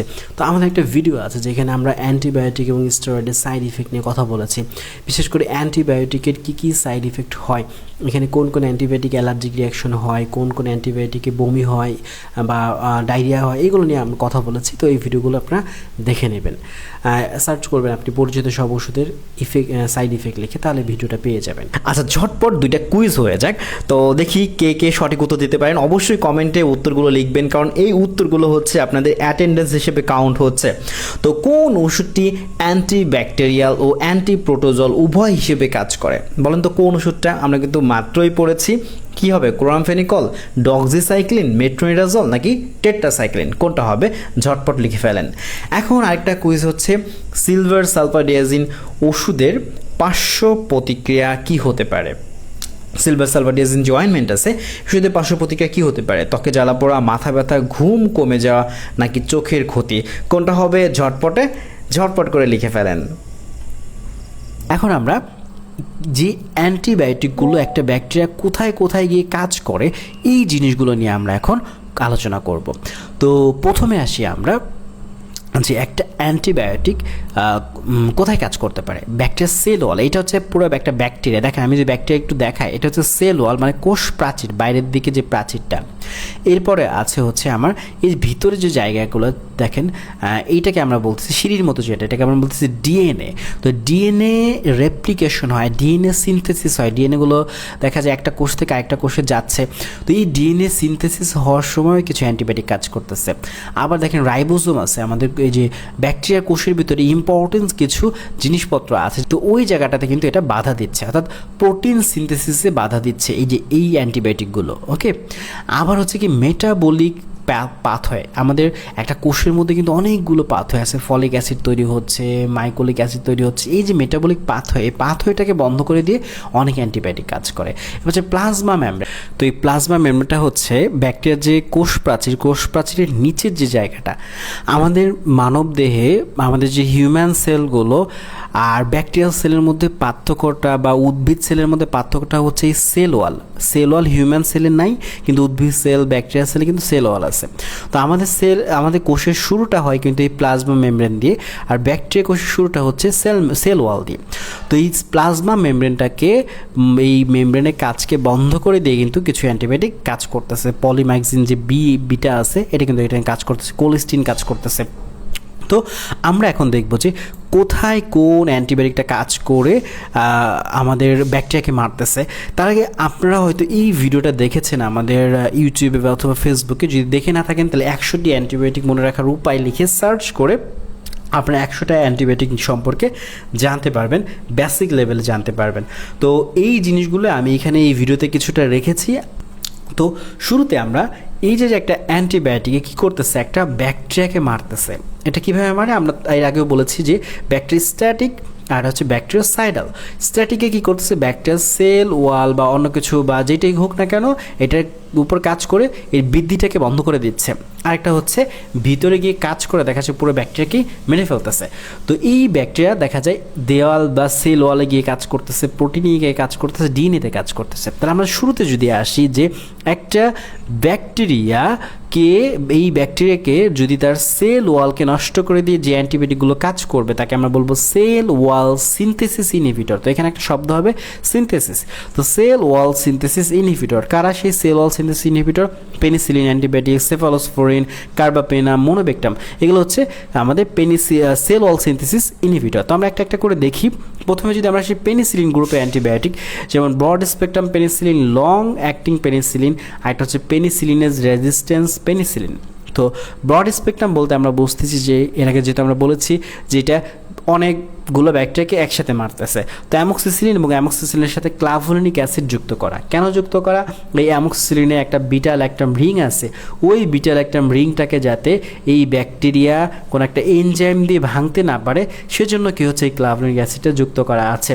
যারা এই সম্পর্কে আগে জানতেন কমেন্টে জানেন যে হ্যাঁ জানতাম, যারা জানেন না কমেন্টে জানাবেন। আমাদের একটা ভিডিও আছে যে ভিডিওতে আমরা বিস্তারিত বলেছি, ইনশাল্লাহ ওই ভিডিও লিঙ্কটা আমরা আপনাদেরকে দিয়ে দিব। এরপর হচ্ছে অ্যামফিসিলিন, পাইপারসিলিন। তো এরপরে দেখেন এইটা পেনিসিলিনেজ রেজিস্ট্যান্স পেনিসিলিন। তার মানে কি? তার মানে হচ্ছে যে এই যে আমাদের ব্যাকটেরিয়া, ওই ব্যাকটেরিয়া কী করতেছে, অ্যান্টিবায়োটিকগুলোকে নষ্ট করে দেওয়ার জন্য কিন্তু অনেক এনজাইম রিলিজ করে। আপনাদের খুব সংক্ষেপে অ্যান্টিবায়োটিক রেজিস্ট্যান্সের ব্যাপারটা বলি। আমাদের যে ব্যাকটেরিয়াগুলো আছে, মনে করেন একটা ব্যাকটেরিয়া হচ্ছে একটা রাষ্ট্র, এই রাষ্ট্রকে রক্ষা করার জন্য ব্যাকটেরিয়া অনেক কিছু করবে, অনেক পরিবর্তন আনবে নিজের রাষ্ট্রের সেনাবাহিনীর মধ্যে, বিভিন্ন জিনিসের মধ্যে। যখন সে বিজয়ী হয়ে যাবে তখন আমরা এই আমাদের এই অ্যান্টিবায়োটিকগুলো কাজ করবে না, তখন আমরা বলবো যে অ্যান্টিবায়োটিক রেজিস্ট্যান্স হয়েছে। কিভাবে? এরা কিন্তু বিভিন্ন টাইপ এনজাইম তৈরি করে, এর মধ্যে শরীরে বিভিন্ন গাঠনিক পরিবর্তন আনে। তো এই পেনিসিলিনেজ রেজিস্ট্যান্স পেনিসিলিনও আবিষ্কার করা হয়েছে যে এই পেনিসিলিনকে ভেঙে দেওয়ার মতো সক্ষমতা তখন এই ব্যাকটেরিয়া থাকবে না, যেমন ক্লোক্সাসিলিন। ওকে, এরপর হচ্ছে লং অ্যাক্টিং পেনিসিলিন, যেটা হচ্ছে অনেক সময় ধরে আমাদের বডিতে কাজ করবে। তো এখন আসি আমরা সেফালোস্পোরিন গ্রুপের অ্যান্টিবায়োটিক, প্রথম জেনারেশন, দ্বিতীয় জেনারেশন, তৃতীয় জেনারেশন। আসলে জেনারেশন জিনিসটাকে দেখা যায় সেফালোস্পোরিন যখন বানানো হলো, আবিষ্কার করা হলো, তখন প্রথমে এই জিনিসগুলো আবিষ্কার করা হয়েছে, দেখলো যে এর থেকে কিন্তু আরও বেটার করা যায় এগুলোকে, এবং এর থেকে আরও বেটার করা যায়।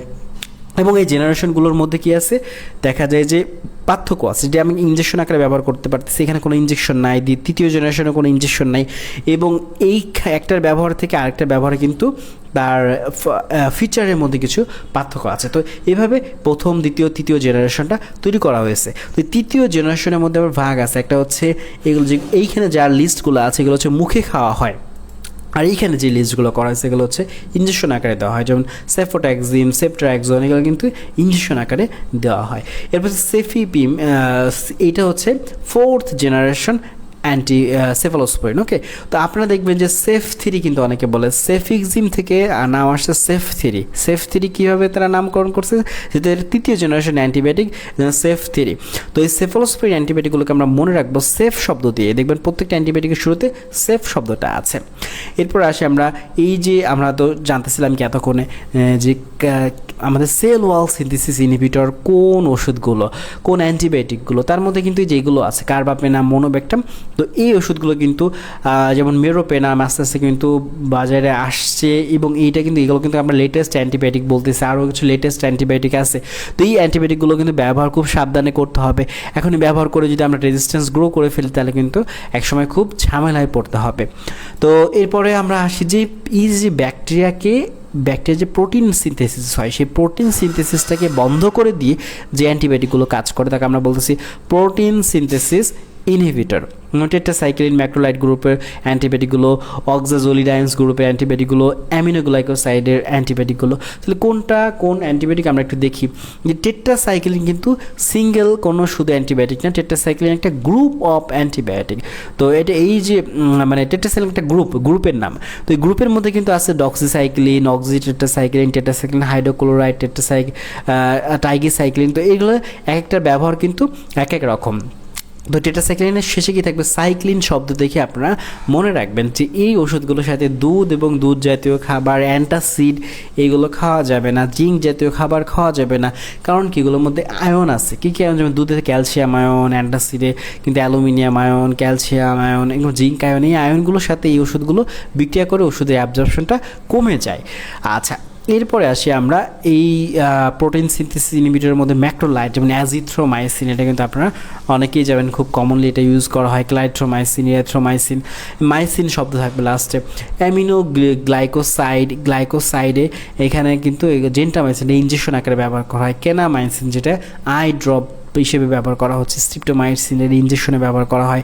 তো এগুলো আপনারা একটু মাথায় রাখবেন যে কোনগুলো কী ধরনের অ্যান্টিবায়োটিক। তো আমি খুব সংক্ষেপে বলে যাচ্ছি, যেহেতু আমাদের ভিডিও আছে, ভিডিওটা আপনারা একবার করে দেখে নেবেন। এখন আসি আমরা ডিএনএকে নষ্ট করে দিয়ে যে অ্যান্টিবায়োটিকগুলো কাজ করে, যাকে আমরা বলতেছি ডিএনএ সিনথেসিস ইনহিবিটরস, যেমন ফ্লুরোকুইনোরল, যেমন সিপ্রোফ্লক্সাসিন, ডেলাফ্লক্সাসিন, গ্যাটিফ্লক্সাসিন, জেমিফ্লক্সাসিন, লেভোফ্লক্সাসিন, ওকে, মক্সিফ্লক্সাসিন। তো যেগুলো হচ্ছে মক্সিফ্লক্সাসিন কিন্তু আই ড্রপ হিসেবে ব্যবহার করা হয়। তো দেখবেন ফ্লক্সাসিন থাকবে, সেটাকে আমরা বুঝবো যেটা কি ব্যাকটেরিয়ার ডিএনএকে নষ্ট করে দিয়ে কাজ করতেছে। এরপর আরও কিছু অ্যান্টিবায়োটিক যেগুলোকে আমরা কোনো ক্লাসের মধ্যে ভাগ করছি না, যেমন মেট্রোনাজল, এটা আমরা কোনো ক্লাসে রাখতেছি না, এটা কিন্তু অ্যান্টিবায়োটিক হিসেবে কাজ করে। এটা কিন্তু আমাদের দেখা যায় যে কি পরজীবী যেগুলো, সেই পরজীবীকে মারার জন্য কিন্তু কাজ করতেছে। আমাদের পেটের মধ্যে যে গাটে যে আমাদের পরজীবীগুলো আছে সেগুলো কিন্তু মারার জন্য কাজ করতেছে। এরপর হচ্ছে ক্লোরামফেনিকল, কোলিস্টিন, এগুলো কিন্তু ইনজেকশন আকারে ব্যবহার করে, এবং আরও অনেক ওষুধগুলো রয়েছে, পলিম্যাক্সিন বি। তো এগুলো হচ্ছে আমরা কোনো ক্লাসের মধ্যে রাখছি না। এরপর হচ্ছে আরও কিছু অ্যান্টিবায়োটিক, যেমন ভ্যানকোমাইসিন, এটা কিন্তু নতুন অ্যান্টিবায়োটিক, ক্লিন্ডামাইসিন। তো এরপর হচ্ছে কম্বিনেশন আকারে নিওমাইসিন, ব্যাসিটাসিন, এগুলো ব্যবহার করা হয়। আর নাইট্রোফিউরান্টোইন, এটা কিন্তু আপনারা অনেকেই হয়তো জানেন যে যাদের ইউরিনারি ট্র্যাক্ট ইনফেকশন রয়েছে তাদের ক্ষেত্রে কিন্তু এই নাইট্রোফিউরান্টোইন এই অ্যান্টিবায়োটিকটা ডক্টর সাজেস্ট করে থাকে নির্দিষ্ট ডোজে নির্দিষ্ট সময়। এরপরে হচ্ছে কিছু টপিক্যাল অ্যান্টিবায়োটিক আছে যেগুলো নিয়ে আমরা কিছু জানবো, যেমন ব্যাসিটাসিন, নিওমাইসিন, পলিম্যাক্সিন বি, এইগুলো কিন্তু আপনার কম্বিনেশন অ্যান্টিবায়োটিক এবং ওটিসি, এই শুধুমাত্র ওই উপরেরটা ওটিসি, ওকে। আর বাকিগুলো কিন্তু ডক্টরের পরামর্শ অবশ্যই ব্যবহার করতে হবে দেখে শুনে। এখন আসি আমরা অ্যান্টিবায়োটিক রেজিস্ট্যান্স নিয়ে, আমি খুব বিস্তারিত কথাবার্তা বলবো এখানে, একটু মনোযোগ দিয়ে শুনেন। আচ্ছা, শুরুতে প্রশ্ন করি যে আপনি যদি নিয়ম মেনে অ্যান্টিবায়োটিক খান তাহলে কি অ্যান্টিবায়োটিক রেজিস্ট্যান্স হবে? এটা কিন্তু রেজিস্ট্যান্স হবে। মনে করেন ডক্টর আপনাকে একটা অ্যান্টিবায়োটিক দিয়েছে যেটা আপনাকে 7 দিন খেতে হবে এবং প্রতিদিন 3টে করে খেতে হবে। এখন ওই 3টে মানে 7 দিন আপনি অ্যান্টিবায়োটিক খাওয়া সম্পূর্ণ করলেন। এখন প্রশ্ন হচ্ছে যে ওই অ্যান্টিবায়োটিক কি রেজিস্ট্যান্স হবে? এটা একটু সহজ করে আপনাদেরকে বলি। মনে করেন আপনার শরীরে কোথাও কেটে গেছে, ওই কেটে যাওয়ার ওইখানে যাতে কোনোভাবে ইনফেকশন না হয়, এই জন্য আপনাকে ধরেন সেফ3 দিছে। তো সেফ3 অ্যান্টিবায়োটিকটা আপনি খেলেন, একদম নিয়ম মেনে সব খেলেন। এখন ঘটনাটা কি হচ্ছে, মনে করেন যেই জায়গাটাতে আপনার ইনফেকশন হয়েছে বা কেটে গেছে ওই জায়গায় মনে করেন 1 লক্ষ ব্যাকটেরিয়া আছে। ওই জায়গার 1 লক্ষ ব্যাকটেরিয়াকে আপনার অ্যান্টিবায়োটিক কী করবে? মারবে। এখন ওই 1 লক্ষ ব্যাকটেরিয়াকে কিন্তু পুরোপুরি 100% কিন্তু মারতে পারবে না 1 লক্ষ ব্যাকটেরিয়াকে। ওর মধ্যে কিন্তু ধরেন 5000 বা আমি ধরলাম যে 500 ব্যাকটেরিয়াই ধরেন থেকে গেল। মনে করেন আপনার একটা জায়গায় ইনফেকশন হয়েছে, ওই ইনফেকশন রোধ করার জন্য আপনাকে অ্যান্টিবায়োটিক দেওয়া হয়েছে, যেখানে ব্যাকটেরিয়া ছিল মনে করেন 1 লক্ষ। সেই অ্যান্টিবায়োটিক কী করছে, ওইখানে 99,950টা ব্যাকটেরিয়াকে মেরে ফেলছে, আর শুধু 500 ব্যাকটেরিয়া ওইখানে রয়ে গেছে। থাকতেই তো পারে, তাই না? ওই 500 ব্যাকটেরিয়া কিন্তু বুঝে গেছে, মানে 500 ব্যাকটেরিয়া সার্ভাইভ করে গেছে এবং তারা বুঝে গেছে যে এই সেফ3 যে অ্যান্টিবায়োটিকটা এটা আসলে আমাকে কিভাবে মারে, এটা আসলে কি করে, এটা বুঝে গেছে। এরপরে কি করবে, ওই 500 ব্যাকটেরিয়া নিজেদের শরীরের কাঠামো পরিবর্তন করবে, গঠনটা পরিবর্তন করবে, যে হ্যাঁ আমার বডিতে যখন অ্যান্টিবায়োটিক ঢুকবে আমি এমন একটা সিস্টেম করব যাতে অ্যান্টিবায়োটিকটা আমাদের বডি থেকে বের হয়ে চলে যায়। মানে এটার বলতেছি যে ব্যাকটেরিয়ার কথা। তো ব্যাকটেরিয়া হচ্ছে এমন কিছু পদক্ষেপ নেবে, এমন কিছু সেনাবাহিনী তৈরি করবে যার মাধ্যমে পরবর্তীতে কিন্তু ওই 500 যে ব্যাকটেরিয়া রয়ে গেছে ওরা কিন্তু প্রশিক্ষণ প্রাপ্ত হয়ে যাবে, এবং ওদের যে জিনগুলো আছে এবং ওদের থেকে যে বাচ্চা কাচ্চা হবে তারাও প্রশিক্ষণ প্রাপ্ত হয়ে যাবে। তখন কিন্তু সেফ3 অ্যান্টিবায়োটিকটা আমাদের বডিতে প্রথমে যেরকম কাজ করতো পরবর্তীতে সেভাবে কাজ করবে না। তাহলে উপায়টা কি? উপায়টা হচ্ছে আমাদের উচিত হবে দরকার ছাড়া অ্যান্টিবায়োটিক ব্যবহার না করা। আমি একটু দেখাই যে অ্যান্টিবায়োটিক রেজিস্ট্যান্স কিভাবে হয়। একটা হচ্ছে সিলেক্টিভ প্রেশার, এটা একটু ছবিটা আমরা দেখি। এটা হচ্ছে নন রেজিস্ট্যান্স ব্যাকটেরিয়া। নর্মালি যে একটা ব্যাকটেরিয়া দেখেন, এই একটা ব্যাকটেরিয়ার ভিতরে কী ছিল, একটা এই যে ছোট্ট করে এটাকে আমরা বলতেছি ডিএনএ। তো এইটা কিন্তু দেখা যায় মাল্টিপ্লাই হয়ে অনেকগুলো ব্যাকটেরিয়া হয়েছে। আবার এইখান থেকে কী হয়েছে, আবার যে এই ব্যাকটেরিয়াগুলো কী হচ্ছে the bacteria dry, the person is healthy again. তার মানে কি এই ব্যাকটেরিয়াগুলো আমরা অ্যান্টিবায়োটিক দিয়ে মেরে ফেলছি। এই জায়গাটা দেখেন, এক্সপোজ টু ব্যাকটেরিয়া অকার্স, আমার শরীরে কোথাও একটা ব্যাকটেরিয়া ঢুকছে, ঢুকার পরে কী হচ্ছে, ওই ব্যাকটেরিয়া কিন্তু অনেকগুলো ব্যাকটেরিয়া তৈরি হচ্ছে। এবার যখন আমরা অ্যান্টিবায়োটিক ব্যবহার করতেছি তখন এই ব্যাকটেরিয়াগুলো কি মারা যাচ্ছে। কিন্তু রেজিস্ট্যান্স যে ব্যাকটেরিয়াগুলো কী করতেছে দেখেন, এই যে এটার যে ভিতরে ডিএনএ যেমন ছিল এটা কিন্তু তেমন না, এখানে একটা লাল একটা উপাদান আছে। লাল উপাদান দেওয়া মানে কি, এটা হচ্ছে তার জিনগত একটা পরিবর্তন হয়েছে। এই জিনগত পরিবর্তন হওয়ার কারণে দেখেন পরবর্তী যে ব্যাকটেরিয়াগুলো হয়েছে সেগুলোও কিন্তু এই জিনগত পরিবর্তনটা আছে। এরপরে যখন আমি এই যে অ্যান্টিবায়োটিক দিছি তবুও কিন্তু কাজ হচ্ছে না, ব্যাকটেরিয়া ঠিকই বেরিয়ে চলতেছে, কারণ সেই ব্যাকটেরিয়াগুলোকে জানে। দেখেন, দ্য ব্যাকটেরিয়া কন্টিনিউ টু স্প্রিড মানে কি ছড়িয়ে যাওয়া। দ্য পারসন রিমেইন সিক, রোগী কিন্তু আগের মতো দুর্বলই থাকবে, মানে অসুস্থই থাকবে। কারণ কি, এই যে অ্যান্টিবায়োটিক রেজিস্ট্যান্স হয়ে যাওয়ার কারণে তখন কিন্তু এই ওষুধটা কাজ করতেছে না। অ্যান্টিবায়োটিক রেজিস্ট্যান্স কীভাবে হয় দেখেন, ব্যাকটেরিয়া তার শরীরের ভিতরে নিজে পরিবর্তন নিয়ে আসছে। তো পরিবর্তনগুলো কীভাবে আনে, একটা হচ্ছে মিউটেশনের মাধ্যমে আনে। এই যে আমি বলছিলাম যে 500 ব্যাকটেরিয়া রয়ে গেছে, 500 ব্যাকটেরিয়া রয়ে গেলে ওইখান থেকে কিন্তু এই অ্যান্টিবায়োটিকগুলো দেখেন, এই যে আমি আবারও একটু ভালো মতো বুঝাই যে নন রেজিস্ট্যান্স ব্যাকটেরিয়া এক্সিস্ট। এখানে এমন একটা ব্যাকটেরিয়া যেটা রয়ে গেছে কিন্তু এটা রেজিস্ট্যান্স না। এরপর কি করবে, bacteria multiply by the billions bacteria তৈরি হবে, বিলিয়ন, ঠিক আছে, বিলিয়ন ব্যাকটেরিয়া তৈরি হবে। তো এরপর হচ্ছে এই few of this bacteria will remain, এরপর কিছু ব্যাকটেরিয়া রয়ে গেছে, মারার পরও কিছু ব্যাকটেরিয়া রয়ে গেছে। এরপরে দেখা যায় 1-2টা ব্যাকটেরিয়ার মধ্যে মিউটেশনটা শুরু হয়েছে। ওকে, আচ্ছা, some mutations make the bacteria drug resistance, এগুলোকে কী করছে, ড্রাগ রেজিস্ট্যান্স তৈরি করছে। আর বাকি ব্যাকটেরিয়াগুলো কিন্তু মারা গেছে, খেয়াল করছেন। তো এখান থেকে সবগুলো ব্যাকটেরিয়া মরে গেল, 2টা ব্যাকটেরিয়া রয়ে গেল যেগুলো হচ্ছে রেজিস্ট্যান্স এবং এটা সার্ভাইভ করে গেছে। এবং এই সকল ব্যাকটেরিয়া থেকে পরবর্তীতে দেখেন নতুন ব্যাকটেরিয়া তৈরি হচ্ছে, যেগুলো কী হবে, এই রেজিস্ট্যান্স ব্যাকটেরিয়া হয়ে যাবে। এখন আসি যে জিন ট্রান্সফার, এই যে ভিতরে যে জিনটা আছে এটা কিন্তু দেখা যায় এক প্রজন্ম থেকে আরেক প্রজন্মে তারা ট্রান্সফার করা শুরু করে দিয়েছে। তো এই জায়গাটা এইভাবে কিন্তু আমাদের জেনেটিক ট্রান্সফারের মাধ্যমে অ্যান্টিবায়োটিকগুলো কাজ করতেছে। এবং আরও কিছু বিষয় আছে, আমি যেমন ধরেন এনজাইম তৈরি করার মাধ্যমে এরা কী করতেছে, কিছু এনজাইম তৈরি করতেছে, যেই এনজাইমগুলো দেখা যায় আমাদের অ্যান্টিবায়োটিকটাকে ভেঙে দিচ্ছে, অ্যান্টিবায়োটিকটা অকার্যকর করে দিচ্ছে। এরপর আরেকটা ব্যাপার হচ্ছে ইফ্লাক্স পাম্প, এই পাম্পটা কি দেখা যায় ব্যাকটেরিয়ার শরীরের ভিতরে কিছু পাম্প আছে, যখন দেখা যায় অ্যান্টিবায়োটিক শরীরের ভিতরে ঢুকতেছে তখন ওই পাম্পের মাধ্যমে ওই অ্যান্টিবায়োটিকটাকে ব্যাকটেরিয়ার শরীর থেকে বাইরে বের করে দিচ্ছে। ফলে ব্যাকটেরিয়া কিন্তু এই অ্যান্টিবায়োটিক দ্বারা আক্রান্ত হচ্ছে না, অ্যান্টিবায়োটিক থেকে তারা কিন্তু বেঁচে যাচ্ছে। ওকে, তো আপনারা হয়তো অনেকেই জানেন যে কোথা থেকে, যেমন রোগীর শরীরে কোন অ্যান্টিবায়োটিক রেজিস্ট্যান্স হয়ে গেছে এটা রিপোর্ট পাওয়া যায়। এটা দেখবেন যে কোথাও কারো অ্যান্টিবায়োটিক দিচ্ছে, কাজ হচ্ছে না, তখন ওইখান থেকে একটা কোষ অথবা ওইখান থেকে কোনো একটা, বা রোগীর লালা বা রোগীর রক্ত বা যেই জায়গার থেকে সংক্রমণ হয়েছে ওই জায়গা থেকে কোনো একটা সেল নিয়ে তখন কি করা হয়, ওইখানে ব্যাকটেরিয়া কালচার করা হয়। ব্যাকটেরিয়া কালচার মানে ওইখান থেকে দেখা যায় অনেক ব্যাকটেরিয়া তৈরি করা হচ্ছে। ওই ব্যাকটেরিয়া তৈরি করে ওই ব্যাকটেরিয়ার মধ্যে তখন বিভিন্ন টাইপের অ্যান্টিবায়োটিক দিয়ে টেস্ট করা হয় যে আসলে কোন অ্যান্টিবায়োটিকের প্রতি রেজিস্ট্যান্স। আমি একটু দেখাই যে এই নর্মালি এখানে বলছে সাধারণ জ্বর বা টাইফয়েডের লক্ষণ দেখা দিলে রক্ত পরীক্ষা করা হয়। রক্ত পরীক্ষা করে বোঝা যায় যে অ্যান্টিবায়োটিক রেজিস্ট্যান্স কিনা। ইউরিন ইনফেকশন হলে, কিডনি জটিলতা হলে প্রস্রাবের নমুনা দেওয়া হয়। ফুসফুসজনিত হলে যেমন লালা বা কফ, এটার মাধ্যমে কিন্তু এখান থেকে বোঝা যায়। কোথাও ফোড়া হলে সেই জায়গা থেকে নমুনা নিয়ে তারপরে অ্যান্টিবায়োটিক রেজিস্ট্যান্স টেস্টটা করা হয়। তো টেস্টটা কীভাবে করে আমি সংক্ষেপে আপনাদেরকে বলি। এই যে যেটা আছে এইটার ভিতরে দেখা যায় ব্যাকটেরিয়াকে কালচার করা হচ্ছে, ব্যাকটেরিয়াকে বাড়ানো হচ্ছে। বাড়ানোর পরে এইখানে আমরা কি দিচ্ছি, অ্যান্টিবায়োটিক দিয়ে দিচ্ছি। অ্যান্টিবায়োটিক দিয়ে টেস্ট করে দেখবো যে এই ব্যাকটেরিয়াগুলোকে কি মারতে পারতেছে কিনা, বা কোন অ্যান্টিবায়োটিকটা এই ব্যাকটেরিয়াকে মারতে পারতেছে। যেগুলো এই অ্যান্টিবায়োটিককে মারতে পারে সেগুলোকে আমরা লিখি সেন্সিটিভ, এস দেওয়া থাকে। আর যেগুলো দেখা যায় এই ব্যাকটেরিয়াগুলোকে, আবারও বলি, যে অ্যান্টিবায়োটিকগুলো ব্যাকটেরিয়াকে মারতে পারে তাকে আমরা বলি সেন্সিটিভ, মানে সে এখনও কার্যকর আছে। আর যেটা ব্যাকটেরিয়াকে মারতে পারবে না সেটা হচ্ছে রেজিস্ট্যান্স, এখন আর এটা আর কার্যকর নেই।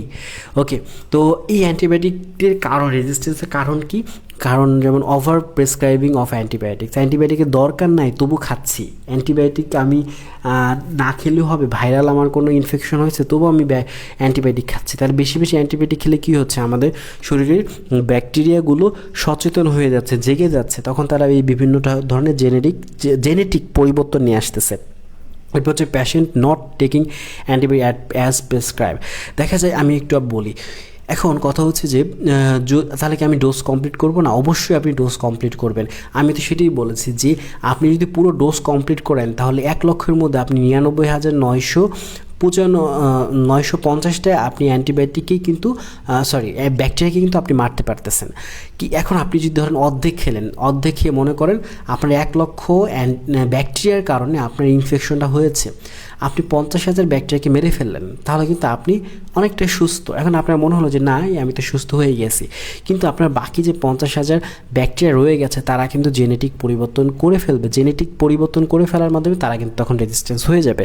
তার মানে আপনি যদি পুরো ডোজটা কমপ্লিট করেন তাহলে কিন্তু আপনার রেজিস্ট্যান্স হয়ে যাওয়ার ঝুঁকিটা কিন্তু কমে আসবে।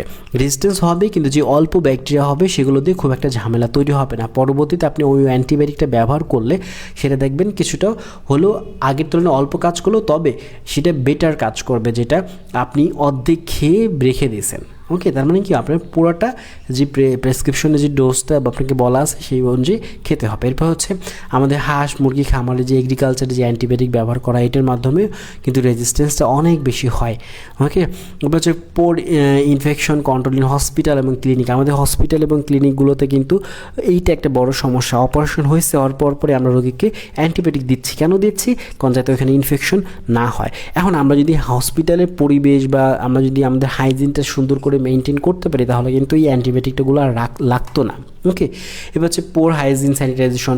দেখা যায় ঠিকঠাক মতো পরিষ্কার টয়লেট না হলে কিন্তু এই যে আমাদের পেটে কিন্তু বিভিন্ন ধরনের রোগগুলো দেখা যাচ্ছে, তখন কিন্তু অ্যান্টিবায়োটিক ব্যবহার করা লাগে, যার ফলে কিন্তু অ্যান্টিবায়োটিক আস্তে আস্তে রেজিস্ট্যান্স হয়ে যায়।